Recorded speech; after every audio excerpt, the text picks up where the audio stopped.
una gestión moderna de un Estado occidental sobre todo, y bueno, pues que entiendo que pueda ser de utilidad.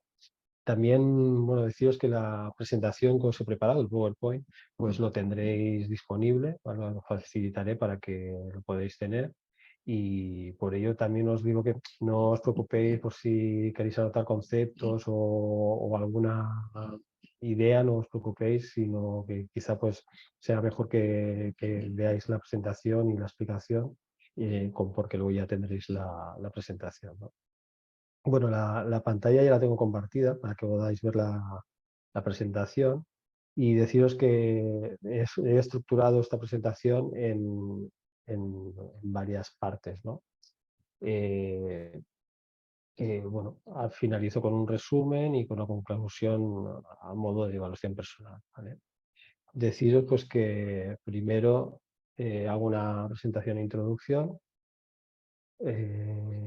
Luego hago una introducción básica a los modelos macroeconómicos para poder explicar mejor las políticas que son objetos de esta presentación, tanto la política monetaria como la política fiscal. Después las explico más detalladamente y finalizo con un resumen y una valoración personal en cuanto a la importancia que creo que todos coincidimos que tienen las políticas monetarias y fiscales, ¿no? Para entenderlo, os lo he estructurado tal y como os he puesto aquí en el índice, ¿vale? Presentación e introducción, con la explicación básica de modelos macroeconómicos. Después os daré una definición de política monetaria y estableceremos también cuál es el objetivo principal de la política monetaria. También os hablaré de las políticas monetarias contractivas y expansivas y sus objetivos. Después pasaré a comentaros lo que consiste una cuestión optimizada de estas políticas monetarias. Luego pasaré a hablaros de lo que es el del dinero y los diferentes instrumentos de la política monetaria. Después analizaremos la política fiscal, definición, objeto y objetivo principal de la misma. Después trataremos las características principales de la política fiscal, tanto la expansiva como la contractiva. Luego haré un inciso con una explicación sobre los impuestos y sus clases, y trataremos después las acciones discrecionales, estabilizadores automáticos, y seguiremos con déficit público y financiación. Luego os mostraré un resumen y acabaré con la valoración que os he comentado, ¿vale? Bueno, pues comentado ya la estructura de lo que os voy a explicar, pues decir que, bueno, primero hablaremos pues en una pequeña introducción pues de qué se trata, qué son la política monetaria y fiscal. Bueno, pues hay que decir que son disciplinas que pertenecen a la política económica y que básicamente pueden ser expansivas o restrictivas.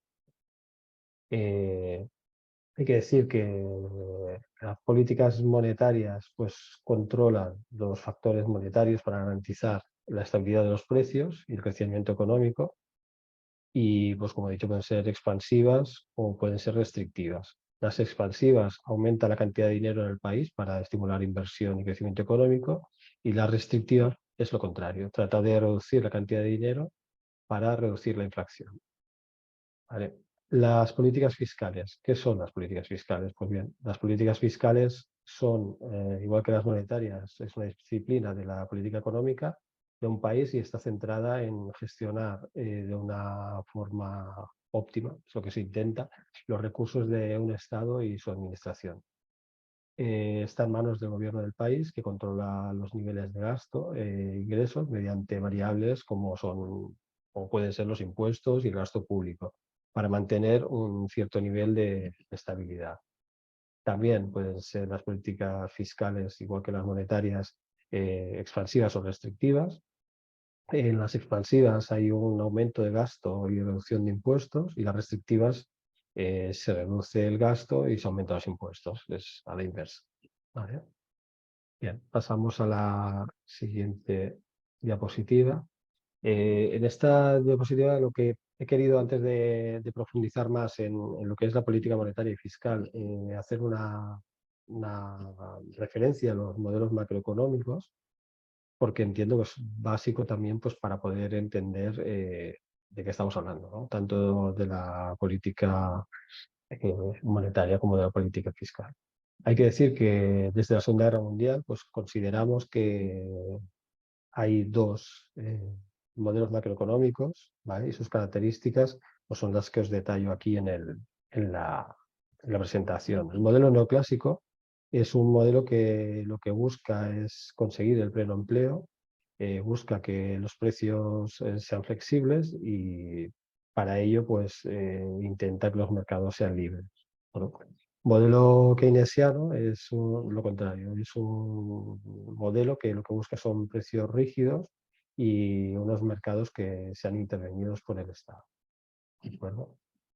Bien, en la siguiente página, las consecuencias en términos de política económica, hay que decir que el primer modelo, los neoclásicos, rechazan los aumentos de la demanda global, ya que ello genera o puede generar aumentos de precios y recomiendan conceder más subvenciones o exigir menos impuestos a empresas para que aumenten su stock de capital. Los partidarios del segundo modelo, al contrario, lo que propondría sería una incentivación del consumo privado, la inversión, el gasto público o también las exportaciones netas para que así se pueda aumentar la demanda global. Tanto en un caso como en otro, serían diferentes los agentes económicos, serían pues, empresarios, asalariados, consumidores, aquellos que asumen o asumimos al final los costes y que recibiremos esos beneficios que son pues, las consecuencias de la medida de política económica y sobre todo si son acertadas, claro. Bien, siguiente página de la presentación trata ya entramos un poco más en materia de lo que es la exposición y partimos con una definición que es lo que entendemos con política monetaria. Bueno, la definición sería que la política monetaria la entendemos como la aplicación de diversas medidas por parte de la autoridad monetaria de manera que busca influir en la cantidad o en el precio del dinero, los tipos de interés. El principal objetivo que se le asigna, sobre todo, es la búsqueda de la estabilidad de los precios, es decir, que no controlar la inflación. En definitiva, la inflación es peligrosa, es entrar en una vorágine que no cesa, ¿no? De escalada de precios y no es interesante. Bueno, eh, como hemos dicho antes, tenemos dos tipos de políticas monetarias, las contractivas y las expansivas. Y los objetivos de las políticas monetarias contractivas y las expansivas, pues evidentemente son diferentes, ¿no? Las contractivas lo que busca es frenar tensiones inflacionistas dentro de la economía y la expansiva persigue mejorar los niveles de crecimiento y de empleo de la economía ante una mayor demanda. Hay que decir que la política expansiva se toma en momentos en los que está controlada la inflación, ¿vale? Porque si no, lo que se conseguiría sería el efecto contrario, es decir, no se desbocaría, ¿no? Si no está controlada la inflación y se utiliza una política expansiva, lo que se hace es favorecer que incrementen los precios, ¿de acuerdo? Y se utiliza aparte de momentos en los que está controlada la inflación, en momentos en que las empresas tienen capacidad de producción, ¿vale? La eficacia de la política monetaria depende en gran medida de la credibilidad de la autoridad monetaria. Hay que decir que un banco central como autoridad monetaria tiene que gozar de un nivel muy alto de credibilidad y los agentes económicos si no confían en su banco central, pues las medidas pues no actuarán como debieran. ¿De acuerdo? Bien. La siguiente diapositiva Sí, os hablo del José dinero. Manuel, Sí, disculpe, sí. José Manuel, no, tenemos una pregunta en el ¿Hablo muy chat. rápido? No, el señor Rosendo Huerta nos pregunta si en ambos Sí, modelos, ¿verdad? Se emplean para sí. dar seguimiento y control de los mismos indicadores financieros. O sea, Bueno, prácticamente por lo que buscan, ¿cuáles serían los sí, indicadores que cubren cada un modelo? sí, bueno, ambos modelos lo que buscan al final, cada uno tiene su, como su escuela, por decir algo, ¿no? Y utilizan una, bueno, unos indicadores que lo que buscan uno es fomentar un régimen que sea más expansionista o que sea más restrictivo, ¿no? Los indicadores pues, son los que determinan un poco las actuaciones del Banco Central del Estado que se trate, ¿no? Aquí en la Unión Europea pues, tenemos multiplicidad de estados y una política monetaria que es común y ello pues hace también que sea limitada pues la capacidad para actuar de forma más local, ¿no? Pero viene a ser una, de una importancia capital el tema de tener controlada la inflación, ¿no? Eso coincidimos en que es básico, ¿no? Al final los dos modelos lo que buscan directa o indirectamente es que no se desbloquee la inflación porque no interesa, no interesa la economía. Bien, si no hay más, sigo con la siguiente diapositiva, que es la que tenía preparada. Hablaba sobre el dinero. El dinero hay que bueno, tener en cuenta que en la antigüedad pues, las personas intercambiaban unas mercancías con otra por la economía que conocíamos como economía del trueque, se conocía así, ¿no? Y que posteriormente pues, llegó a cuando no había un interés en cambiar un producto por otro, se evolucionó hasta llegar al dinero fiduciario, que en definitiva pues, son las monedas y los billetes que hoy poseemos en cualquier economía. El dinero legal o fiduciario está compuesto por estas monedas y billetes que están emitidos por el Banco Central del Estado, que se trata, ¿no? En el caso nuestro de la Unión Europea, pues como he comentado, pues hay la multiplicidad de estados y tenemos la moneda común, pues que es el euro, ¿vale?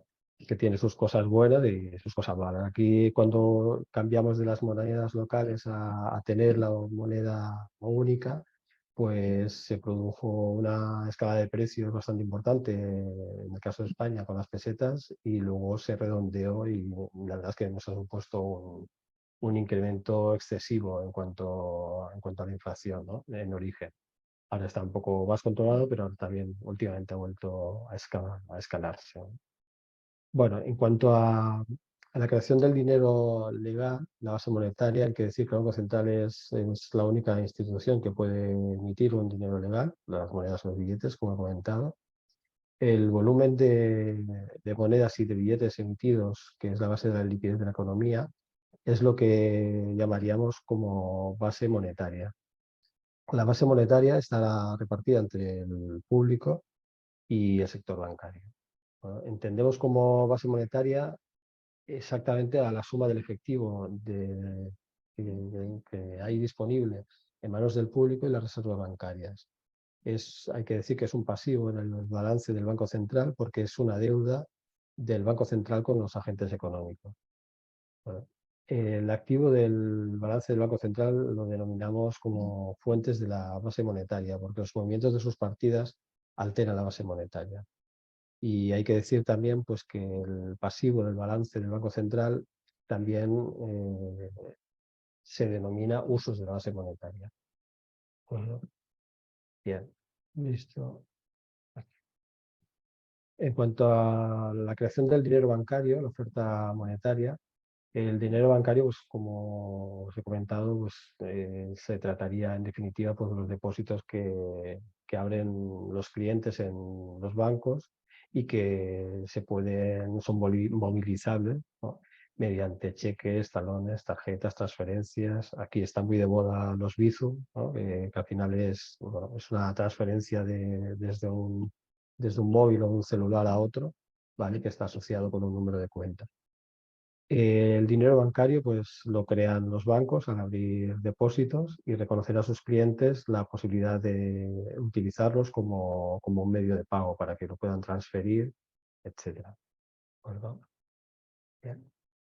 instrumentos de la política monetaria, que sería la siguiente diapositiva. Bien, decir que los más importantes en manos del Banco Central para desarrollar la política monetaria son tres. Los créditos al sector bancario, las operaciones de mercado abierto y los coeficientes de caja. Hay que decir que el crédito al sector bancario, el Banco Central puede conceder préstamos a los bancos si estos lo necesitan, y ello conlleva que los bancos tendrán una mayor capacidad para conceder créditos a los particulares.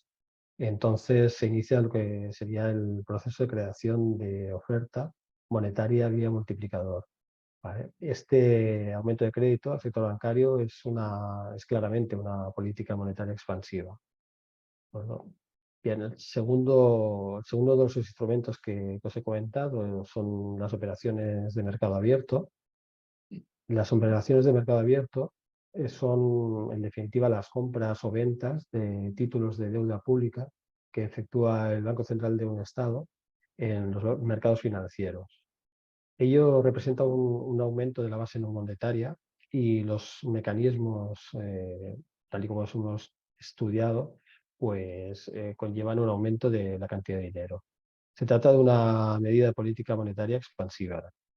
La venta de deuda pública por parte del Banco Central disminuye la base monetaria de la economía y, por tanto, es una medida política de política monetaria contractiva.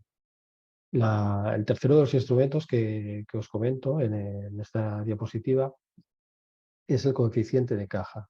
El coeficiente de caja, el Banco Central puede fijar este coeficiente de caja y disminuirlo permite a los bancos poder conceder más créditos al estar obligados a mantener un menor porcentaje de sus depósitos inmovilizados en forma de reservas. ¿De acuerdo?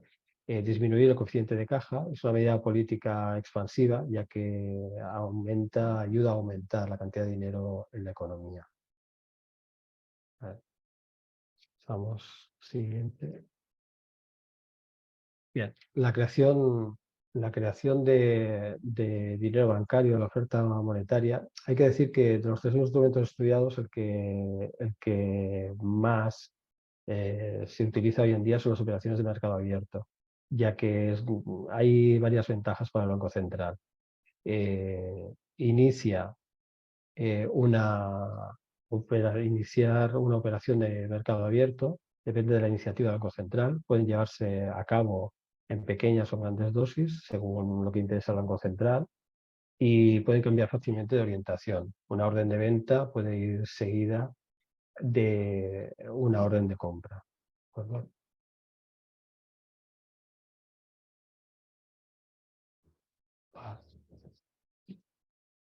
Sí, esto es lo que es.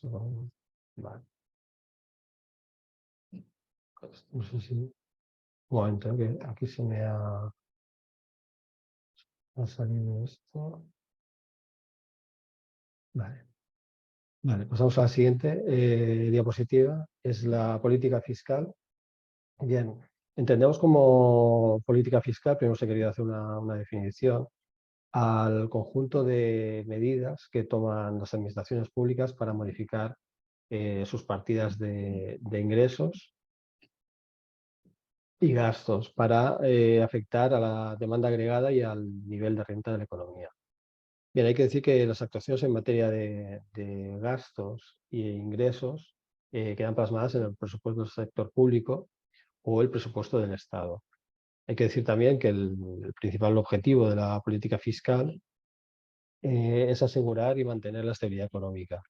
Y lo que se busca también, evidentemente, pues es evitar situaciones de inflación o de desempleo. La política fiscal expansiva versus la contractiva.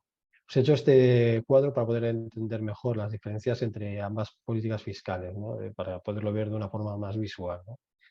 Una vez definida la política fiscal, es importante tener claro lo que significa y qué medidas están asociadas y caracterizan a una política fiscal expansiva y a una política fiscal contractiva. Se denominan políticas fiscales expansivas las que persiguen incrementar el nivel de demanda agregada y de renta de la economía. Las medidas expansivas se tomarán en épocas de recesión económica con un elevado desempleo, y los mecanismos que pueden aplicarse, resumiéndolo bastante, sería un aumento, como vemos en el lado izquierdo de la gráfica, un aumento de los gastos del Estado en bienes y servicios, perdón, un aumento de las transferencias del Estado, eh, por ejemplo, en prestaciones por desempleo, ayudas familiares, becas a estudiantes, y una reducción de los impuestos. El aumento de los gastos del Estado incrementa directamente la demanda agregada, ya que forma parte de la misma, y el aumento de las transferencias del Estado y la reducción de los impuestos mejoran la renta disponible de las personas y con ello su nivel de consumo. Pueden consumir más y ello pues, favorece la economía. Las medidas de política fiscal contractiva, al lado derecho de este dibujo que os he hecho, este esquema, tiene como objetivo frenar el nivel de demanda agregada y de renta de la economía. Las medidas contractivas son aquellas que se deciden tomar en situaciones en las que el exceso de demanda agregada genera inflación de demanda en el seno de la economía. Los mecanismos que pueden aplicarse se resumen por ello en lo siguiente: disminución de los gastos del Estado en bienes y servicios, disminución de las transferencias del Estado y aumento de impuestos. ¿Vale? La disminución de los gastos del Estado reduce directamente la demanda agregada porque forma parte de la misma, como he comentado. Bien, aquí en la siguiente diapositiva, y hablando de los impuestos, pues quiero hacer un análisis de las diferencias entre impuestos y tributos, y he querido pues, destacar esta frase pues, que me gusta utilizar porque es muy común, ¿no?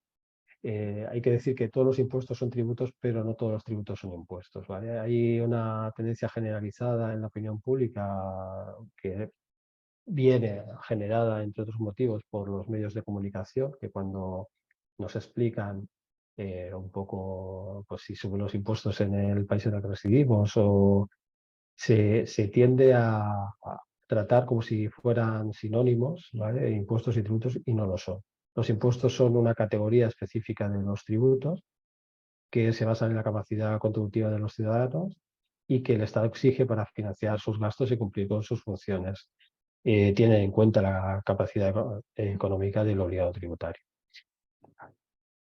Bien, he querido profundizar un poco, aprovechando en este punto, sobre impuestos y sus clases, ¿vale? La clasificación de los impuestos más conocida y utilizada es aquella que distingue entre impuestos directos e indirectos, y básicamente pues, los directos son aquellos que se aplican sobre una manifestación directa o inmediata de la capacidad económica, como por ejemplo poseer un patrimonio y obtener una renta. Los indirectos se aplican sobre una manifestación indirecta o mediata de la capacidad económica, cuando hay un acto de consumo o de transmisión. Y bueno, pues decir que los impuestos directos gravan la riqueza en sí y los indirectos gravan el uso de esa riqueza.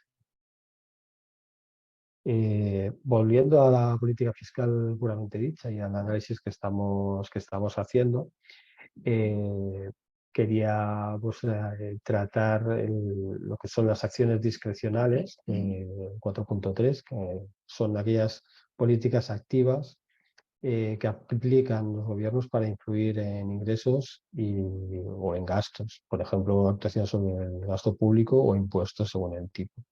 ¿Vale? Pueden actuar directamente sobre los problemas al ser específicas y aplicadas intencionadamente por el sector público. Bien, los estabilizadores automáticos son cambios en los instrumentos de política fiscal, ingresos y gastos públicos, y que afectan a la demanda agregada. No son el resultado de una decisión ni de una medida tomada por el gobierno de una forma deliberada.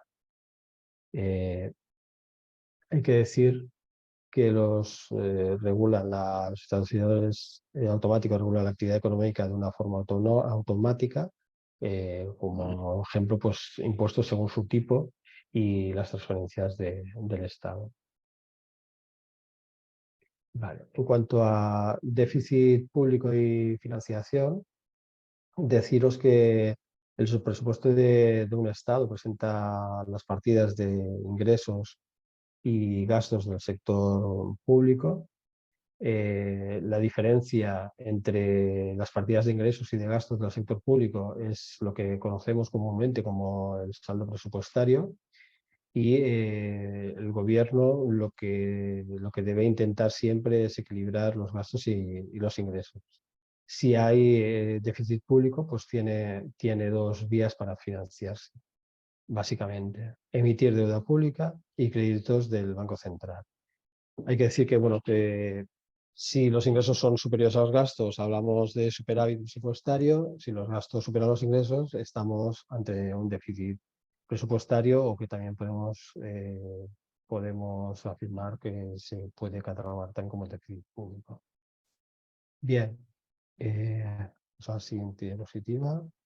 Aquí os he hecho un pequeño resumen con 4 pinceladas de lo que hemos estado tratando, lo que estamos tratando en esta exposición.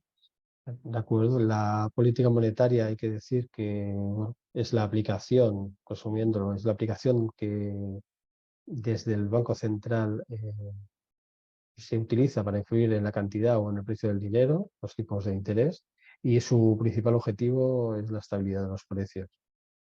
La política fiscal son aquellas medidas que son tomadas por las administraciones públicas y que, en definitiva, lo que buscan o lo que tienen que hacer o lo que hacen es modificar sus partidas de ingresos y gastos para modificar la demanda agregada y el nivel de renta de la economía.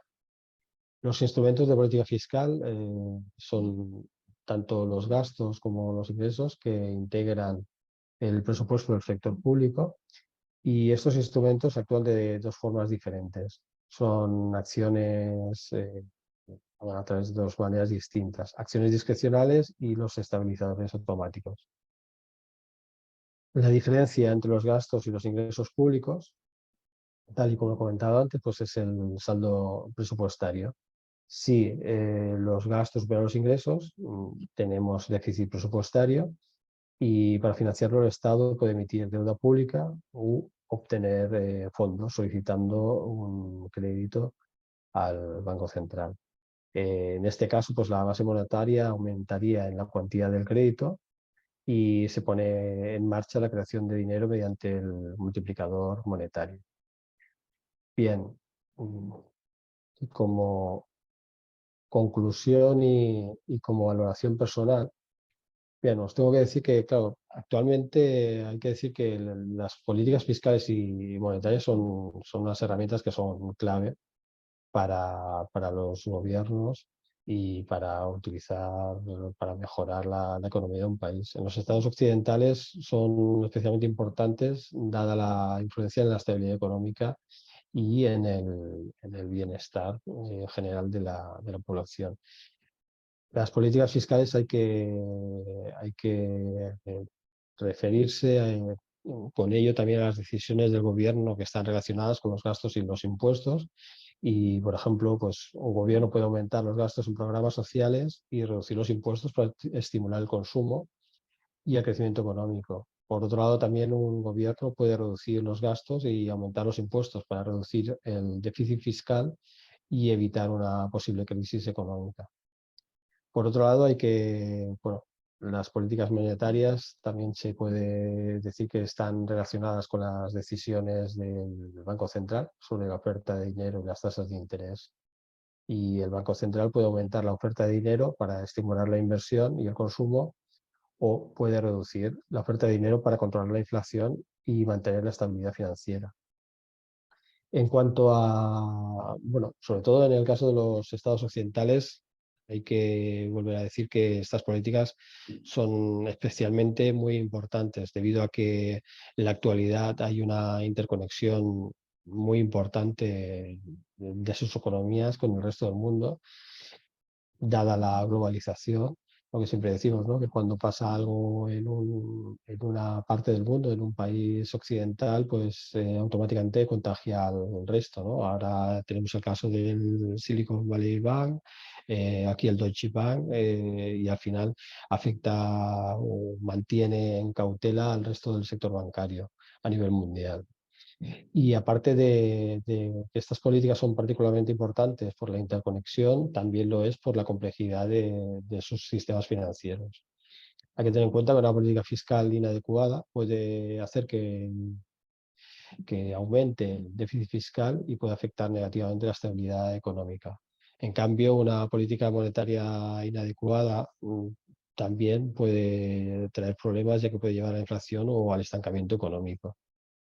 En resumen, y bueno, pues recopilando un poco todo lo que he comentado, pues decir que las políticas fiscales y monetarias son unas herramientas que son fundamentales para el manejo de la economía de un país, y sobre todo en los estados occidentales son particularmente importantes, dado, como os he comentado, pues a la complejidad de los sistemas económicos y a su conexión con el resto del mundo, ¿no?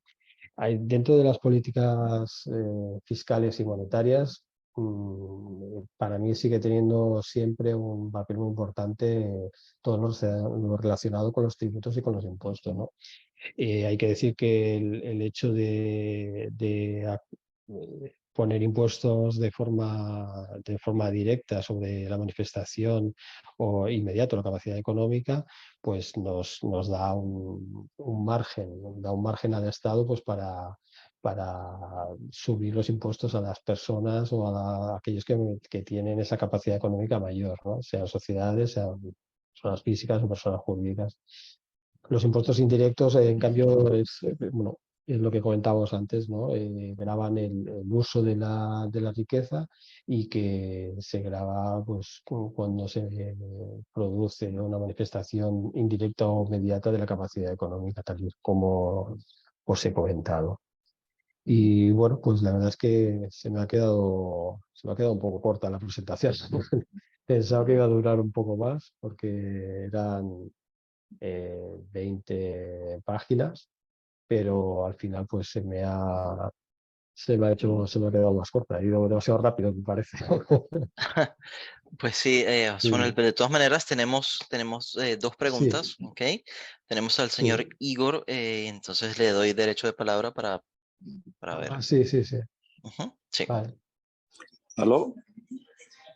Sí, Ok, no sé si me escuchan. sí, sí, se escucho. Ok, escucha bien, perfecto. ante todo, felicitaciones al señor Juan Manuel Juanes, eh, Sí, que me gustó mucho su ponencia, sobre todo por la capacidad de síntesis y lo entendible de su presentación. Me quedan algunas inquietudes en relación a los efectos. no le oigo ahora Y mismo. de forma Digo, sintética, le puedo decir sí, que yo entiendo que la figura del Banco Central es el eje central de la estabilización en cualquier economía mundial. sí. Sin embargo, tengo dos preguntas. ¿Cómo queda el Banco Central en países como los que tienen una economía controlada, como los países socialistas? ¿Cómo queda el Banco Central como en países como los Estados Unidos, donde no existe un Banco Central propiamente dicho, sino una Secretaría del Tesoro, que es algo privado?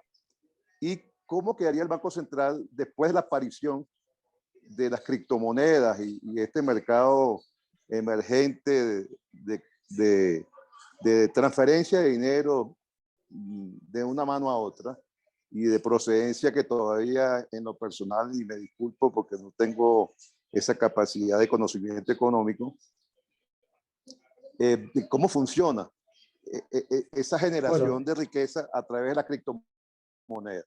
Entonces, ¿cómo que sí, bueno, el sí. Banco Central en un mundo manejado por las criptomonedas? Bueno, pues es una pregunta muy interesante, la verdad, porque, bueno, para la primera parte de la pregunta hay que decir, pues, bueno, que en países como Estados Unidos el Banco Central se encarga de implementar y controlar la política monetaria del país, ¿no? Esto implica regular el dinero que efectivamente está en circulación, ¿no? Fija las tasas de interés y, en definitiva, pues supervisa el sistema financiero en general, ¿no? En cuanto a las criptomonedas, el papel del Banco Central, aquí lo que es evidente es que estamos en un proceso de adaptación, por decir algo, a las criptomonedas, ¿no? El papel del Banco Central depende de la postura que tenga el país respecto a estas monedas digitales. Hay países como, bueno, alguno en Sudamérica, no sé si, no recuerdo ahora cuál es, que lo han aceptado como moneda. No es el caso de los países, la mayoría de países occidentales, y en Estados Unidos la Reserva Federal ha sido muy cautelosa, ¿no? En definitiva, es la postura que están cogiendo la mayoría de los, por no decir todos los países occidentales, ya que las criptomonedas todavía no se han establecido unas normas claras para poderlas regular.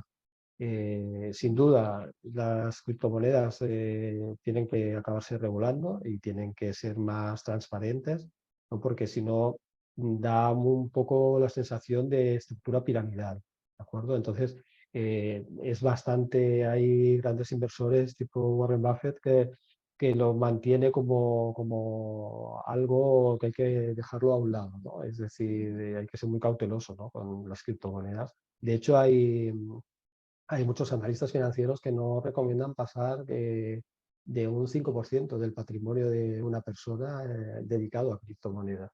Hay que ser cauteloso con ellas. Sin embargo, la Reserva Federal también ha reconocido que estas criptomonedas pueden tener un impacto significativo en la economía y están valorando la posibilidad de crear la propia moneda digital respaldada por el gobierno.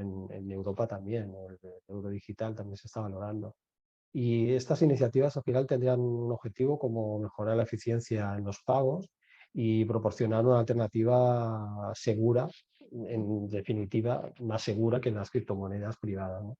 Los bancos centrales al final lo están estudiando y están explorando, y la tecnología que está detrás de las criptomonedas, que es la blockchain, pues es una tecnología que sin duda pues, se evolucionará un poco hacia ella, ¿no? Pero todavía no hay una postura general y falta una mayor regulación. Eso está claro. Excelente, José Manuel, muchas gracias. Sí, Tenemos también al señor Rosendo con una duda, así que le sí. doy el derecho de palabra. Listo, adelante, Rosendo. Bueno, buenas Hola. tardes, muchas gracias, y excelente presentación, José Manuel.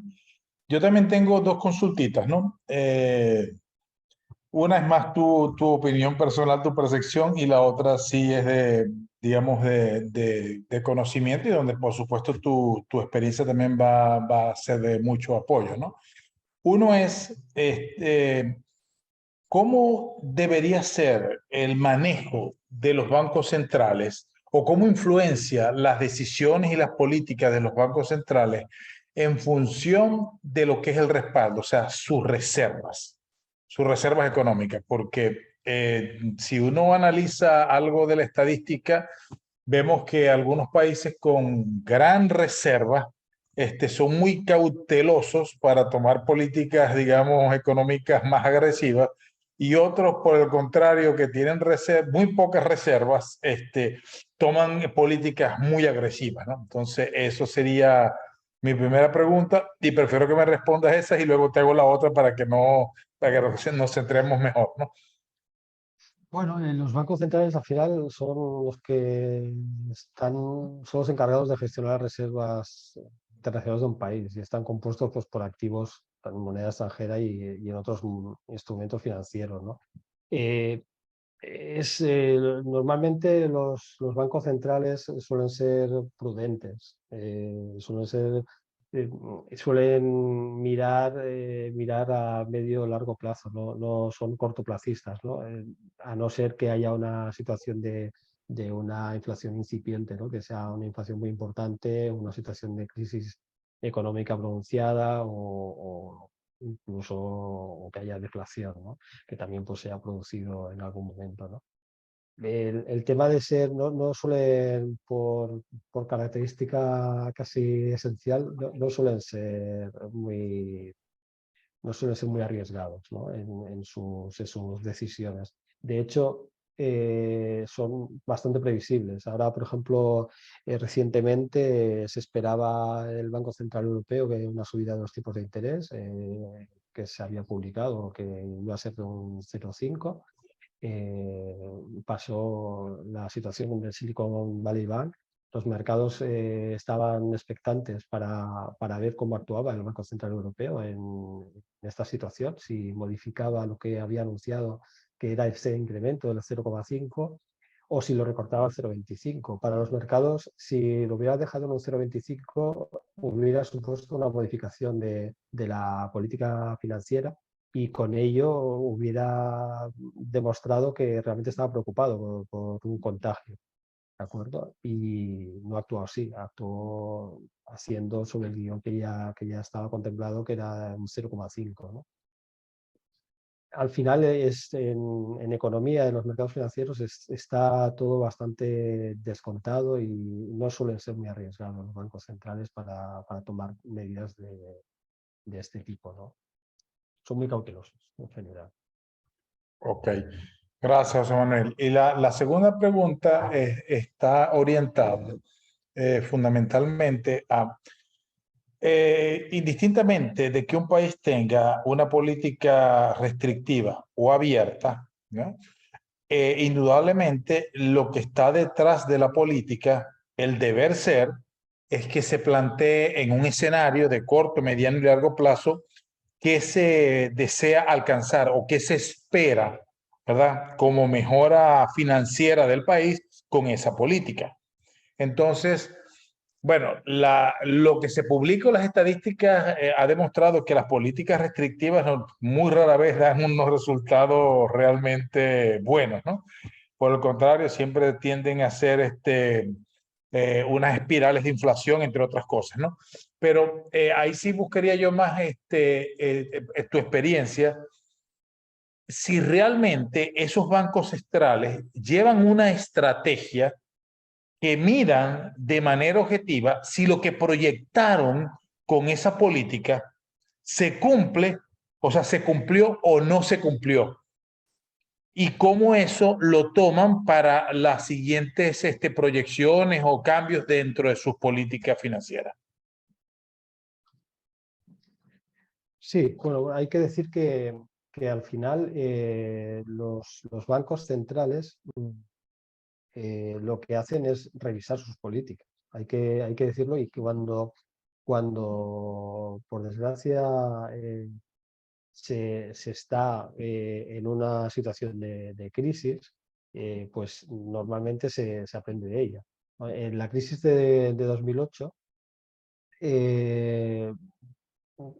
supuso para los bancos centrales de los países occidentales una revisión de sus políticas, porque bueno, ello conllevó pues, que hubo un contagio de lo que era la situación, porque venía de Lehman Brothers en 2008, en agosto, y se contagió al resto del mundo, ¿no? Y ello pues, hizo que aquí en España, por ejemplo, hubo una burbuja inmobiliaria, los precios no habían parado de subir durante años de los inmuebles, y pasaron a bajar de precio de una forma bastante marcada, bastante importante, y se redujeron en un 50%.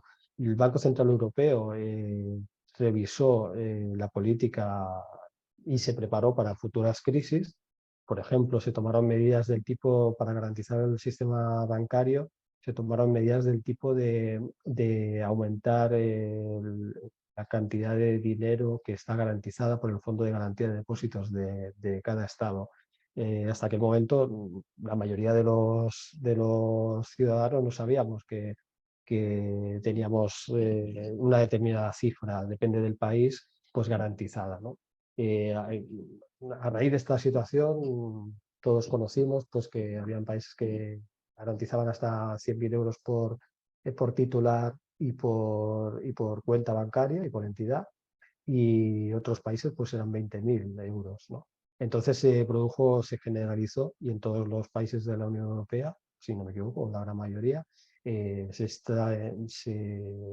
puso esta cantidad de 100.000 euros como lo que se garantizaba. Entonces, se prepararon, digamos, los bancos, el sistema financiero se preparó para un futuro por si había otra crisis similar, ¿no?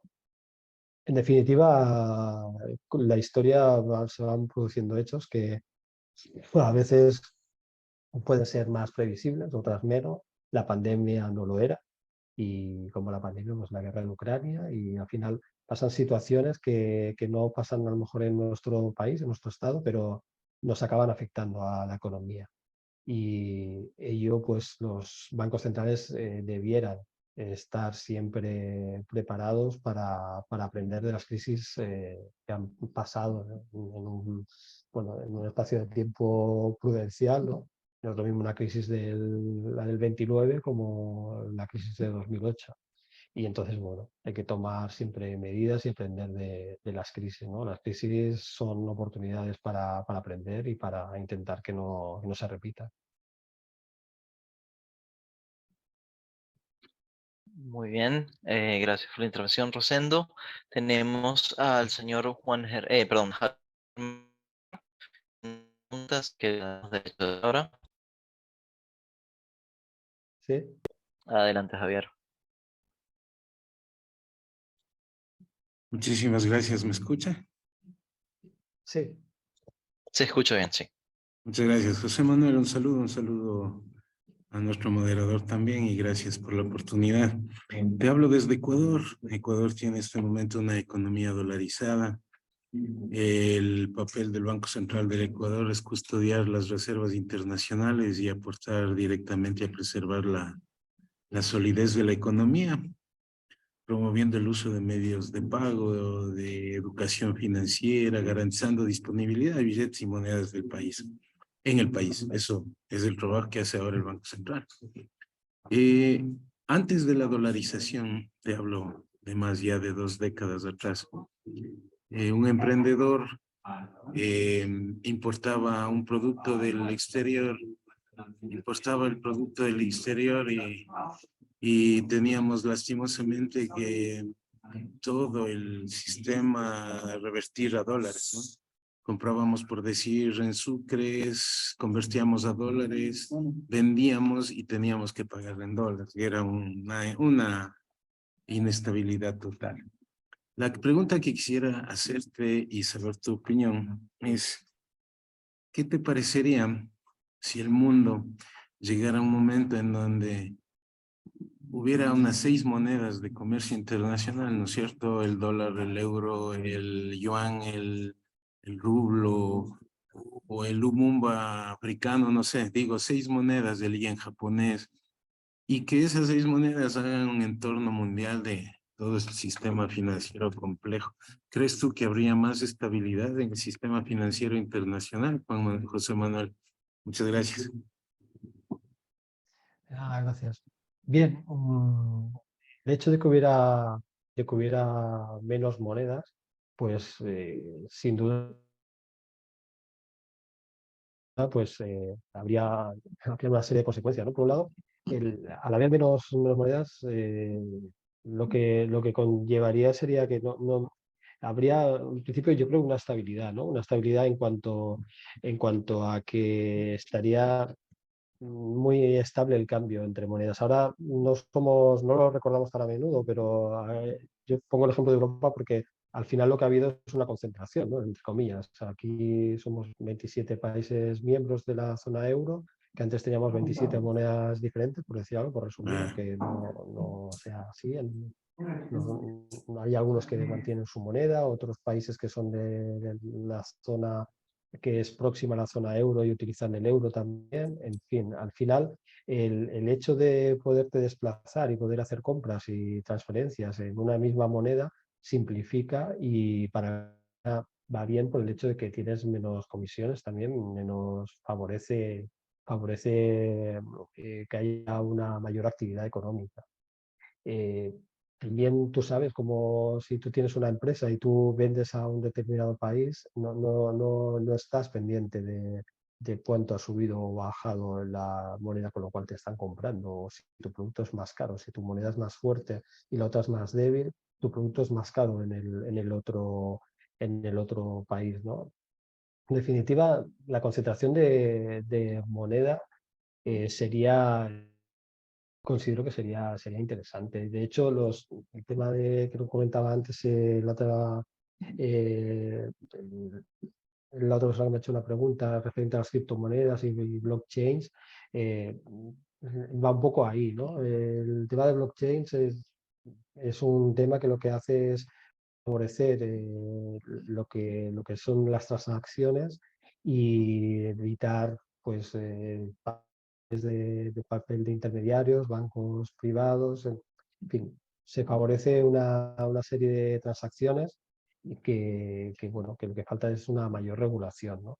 Pero iría por ahí, Bitcoin, Ethereum, son las principales monedas actualmente, criptomonedas, pero habrá que esperar también el papel de los bancos centrales, tanto el Banco Central Europeo como el de Estados Unidos, ¿no? Para la Reserva Federal, para ver cómo acaban regulando el tema de las criptomonedas y la incidencia que puede tener a nivel mundial en los mercados, ¿no?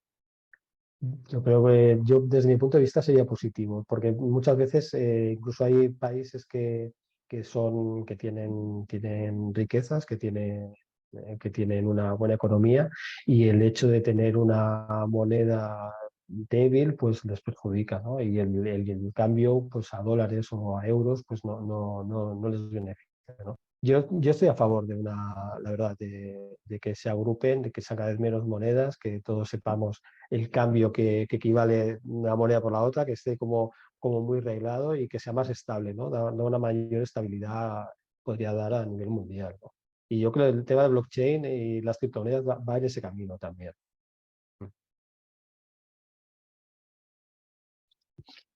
Bueno, excelente, José Manuel. Ya estamos prácticamente casi sobre la hora, así que si hay tal vez una pregunta más, pues adelante. Y si alguien más quiere participar.